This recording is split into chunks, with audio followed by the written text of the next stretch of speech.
Seorang pria memanjat pagar sebuah rumah dengan membawa kayu kaso. Dia mengendap-endap berhasil masuk ke rumah seorang pengusaha toko bangunan di Jatiwaringin, Pondok Gede, Bekasi. Ali Hartawinata alias Engko yang saat itu sedang berada di kamar mandi, dia tidak pernah menduga bahwa ada penyusup yang sudah menunggunya di luar kamar mandi. Saat dia keluar kamar mandi, tiba-tiba ada seseorang yang mengayunkan kayu kaso pada tengkuknya. Pukulan fatal itu membuatnya langsung jatuh terkapar. Kemudian si penyusup mencekiknya hingga korban benar-benar tewas di tempat. Saat pelaku beraksi, tidak ada suara gaduh, sehingga Sri Eni, istri korban yang saat itu berada di kamar, belum mengetahui bahwa di dalam rumahnya ada penyusup yang masuk. Kemudian pelaku melanjutkan aksinya. Dia melangkahkan kaki menuju kamar tidur. Saat itu, Sri masih tertidur pulas. Si penyusup kemudian melakukan aksi serupa pada Sri. Sri terbangun dari mimpi buruknya. Dia merasakan sakit karena ada yang memukulnya. Sambil berteriak, dia sempat melawan pelaku. Perlawanan itu membuat si penyusup menjadi panik, sehingga Sri Eni mendapatkan 3 kali ayunan kaso hingga dia pingsan. Penyusup mengira saat itu Eni telah tewas. Lalu dia kabur dari sana tanpa membawa kayu kaso itu. Meskipun Sri Eni terluka parah, dia berhasil mendapatkan pertolongan. Dia selamat dari pukulan itu. Tapi siapakah pelakunya? Saat itu masih menjadi misteri karena si penyusup menggunakan penutup wajah. Putra korban yang bernama Budi Harjono saat itu tiba di rumah. Betapa terkejutnya dia melihat ayahnya telah tewas bersimbah cairan merah. Lalu dia memeriksa kamar orang tuanya. Di sana dia melihat ibunya tergeletak dengan sejumlah luka dan ada kayu kaso yang berlumuran cairan merah. Budi yang panik, kemudian dia segera menghubungi polisi dan kerabatnya untuk mengabarkan tragedi itu. Setelah beberapa minggu petugas polisi menyelidiki, Budi Harjono, sang putra korban yang saat itu menjadi saksi, kemudian berubah statusnya menjadi terduga pelaku. Dengan skenario drama yang diatur oleh para oknum polisi bahwa Budi saat itu kalap tersulut emosi setelah melihat Eni sang ibu dipukuli oleh Ali sang ayah. Tentunya skenario itu disangkal oleh Budi, yang akhirnya Budi malah disiksa, diintimidasi selama 6 bulan. Dia dipaksa oleh oknum Polres Bekasi untuk mengakui perbuatan yang tidak dia lakukan atas ayahnya. Saat itu, keluarga Ali Harta yakin bahwa Budi bukanlah pelaku sesungguhnya. Dia hanyalah korban salah tuduh oleh para oknum polisi. Petugas saat itu mengabaikan pernyataan keluarga dan Budi, karena pada kaso terdapat sidik jari milik Budi. Kemudian, para oknum memaksa Budi untuk menandatangani berita acara pemeriksaan, yang kemudian berlanjut ke meja hijau. Tanpa menyerah, Budi dan keluarga mencari keadilan melalui persidangan itu, dengan jujur mengatakan kisah menyedihkan yang telah dia alami. Beruntungnya Ketua Hakim Pengadilan Negeri Bekasi saat itu adalah orang yang baik dalam menegakkan keadilan untuk yang benar, menolak semua bukti yang diajukan pada persidangan, kemudian memberikan penangguhan penahanan pada Budi, hingga akhirnya dia divonis bebas.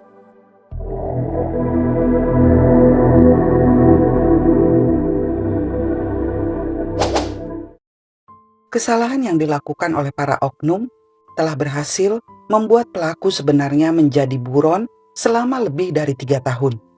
Dengan dibantu Polda Metro Jakarta, akhirnya berhasil menangkap pelaku sesungguhnya. Setelah melakukan kejahatan itu, pelaku Masrin bin Mutarjin sembunyi dan menumpang tinggal di rumah kerabatnya di daerah Pondok Gede yang jaraknya tidak terlalu jauh dari lokasi kejadian. Akan tetapi, Masrin merasa kurang aman tinggal di situ, sehingga dia memutuskan untuk pindah mengontrak sendiri di wilayah Bekasi Barat, yang jaraknya kurang lebih 17 km dari lokasi kejadian. Jarak itu pun tidak terlalu jauh dari lokasi kejadian. Masrin yang masih khawatir bila dia akan tertangkap, kemudian pindah kontrakan lagi ke wilayah Ciputat, Tangerang. Selama lebih dari 3 tahun, Masrin, pria kelahiran Cilacap itu, menjalankan profesi barunya sebagai tukang becak di daerah Agung Shop, lalu dia pindah ke wilayah Ciputat. Hingga akhirnya ada warga yang lapor pada polisi bahwa di wilayahnya ada pelaku pembunuhan yang selama ini buron. Malam itu hari Kamis, tanggal 29 Juni tahun 2006. Pukul 21.30, Masrin keluar rumah kontrakannya. Dia melaju dengan sepeda motornya tanpa curiga. Ada polisi yang membuntuti dan akan menangkapnya. Polisi yang sudah membuntuti perjalanan Masrin kemudian memepet motornya. Dia yang terkejut sempat mengira itu begal. Hingga akhirnya dia terjatuh dan ditangkap oleh petugas polisi. Akhirnya dia dijebloskan ke penjara dan mengakui kejahatannya. Memang dialah yang telah melakukan pada Ali Hartawinata. Hal itu dia lakukan lantaran dia sakit hati. Pada tanggal 14 bulan November tahun 2002, dia dipecat dari pekerjaannya. Kata-kata si bos membuatnya tambah sakit hati. Si bos mengatakan, "Kamu gak becus kerja, kamu saya pecat." Masrin sangat kecewa dengan keputusan itu. Dia butuh pekerjaan untuk menyambung hidupnya. Kebanyakan orang bukannya introspeksi dan memperbaiki apa yang menjadi keluhan orang lain, tapi dia malah melakukan tindakan yang brutal. Kata-kata si bos itu terngiang di telinga Masrin. Akhirnya dia merencanakan untuk membalas dendam pada si bos. 3 hari kemudian setelah dipecat, pada tanggal 17 bulan November, Masrin berhasil melancarkan aksinya. Hingga nyawa si bos akhirnya melayang. Pada tahun 2007, akhirnya Masrin dijatuhi hukuman 13 tahun penjara, yang artinya jika dia masih hidup, kini dia sudah bebas dari penjara. Sayangnya, saya tidak menemukan lagi kabar selanjutnya tentang Masrin. Setelah jadi korban salah tuduh, harapan Budi saat itu adalah agar institusi yang berwenang memperbaiki kesalahannya dan memberikan hukuman berat kepada para oknum di jajarannya agar kasus serupa tidak terulang lagi. Faktanya, sebelum kasus Ali pernah terjadi hal serupa, dan hingga kini terjadi lagi, dan terjadi lagi. Entah, nanti mungkin akan terjadi lagi dan lagi. Menurut artikel Tempo.co, ada 8 oknum yang diperiksa atas kasus Ali Hartawinata. Tapi sayangnya tidak ada kabar selanjutnya hukuman apa yang para oknum dapatkan, sehingga terjadi lagi kasus-kasus serupa. Sekarang kita mundur ke riwayat sebelumnya.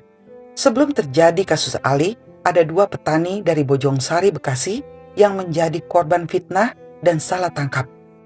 Sengkon dan Karta dituduh melakukan perampokan dan pembunuhan. Sepasang suami istri, Sulaiman dan Siti Haya, pada tahun 1974. Hingga Sengkon dijatuhi hukuman 12 tahun dan Karta 7 tahun penjara. Selama di dalam tahanan, kedua petani miskin itu sangat menderita. Terutama Karta. Dia sering sakit dan dirawat di rumah sakit Cipinang. Hingga akhirnya terkuak fakta setelah salah satu penghuni sel bernama Gunel yang dipenjara atas kasus perampokan merasa iba melihat 2 petani miskin itu.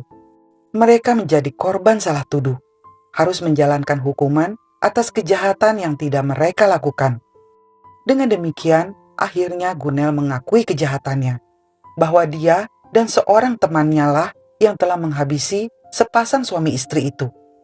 Hari itu, mereka masuk ke rumah Sulaiman untuk merampok. Sulaiman dan istri saat itu sedang tidur.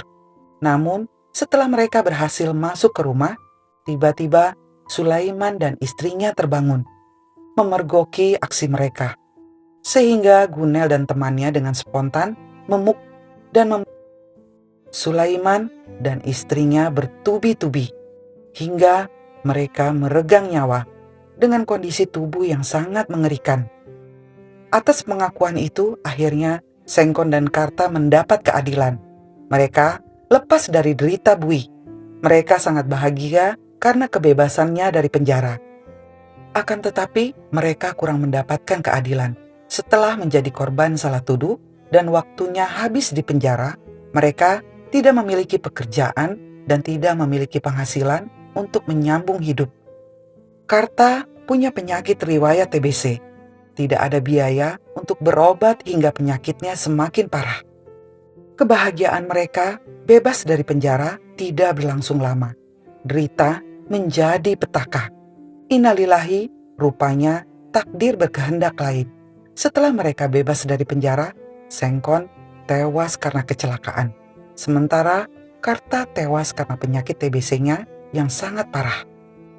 Apa artinya sebuah negara tanpa institusi polisi? Apa artinya sebuah negara bila masyarakat tidak mendapatkan keadilan? Dan apa artinya hukum pengadilan bila tidak bisa berdiri tegak untuk membela yang benar? Sungguh ironi, negara yang kita cintai ini malah semakin mundur dengan fenomena pencorengan institusi polisi dan pengadilan. Dalam beberapa kasus yang belakangan ini sedang hits di negara tercinta kita ini. Apa pula gunanya bila sebuah negara memiliki institusi yang malah menjadi pelaku kriminal? Tentu, kelak hal ini akan menjadi kehancuran sebuah negara. Rakyat pun akan semakin brutal karena keadaan. Amit-amit ya guys, jangan sampai hal itu terjadi. Karena hal-hal yang akan mematik pergolakan membuat segalanya menjadi kacau. Seperti pula pada kasus Vina dan kasus Afif Maulana yang juga menjadi korban salah tangkap. Hingga kehilangan nyawa yang kini kasusnya masih dalam proses. Ya guys, sebagai rakyat jelata, mungkin kita hanya bisa berdoa, bersatu kita teguh, bercerai kita runtuh. Semoga kita semua selalu dilindungi dari orang-orang jahat dan dijauhkan dari pemikiran jahat. Demikian kisah kali ini. Terima kasih Sobat Yulab. Salam.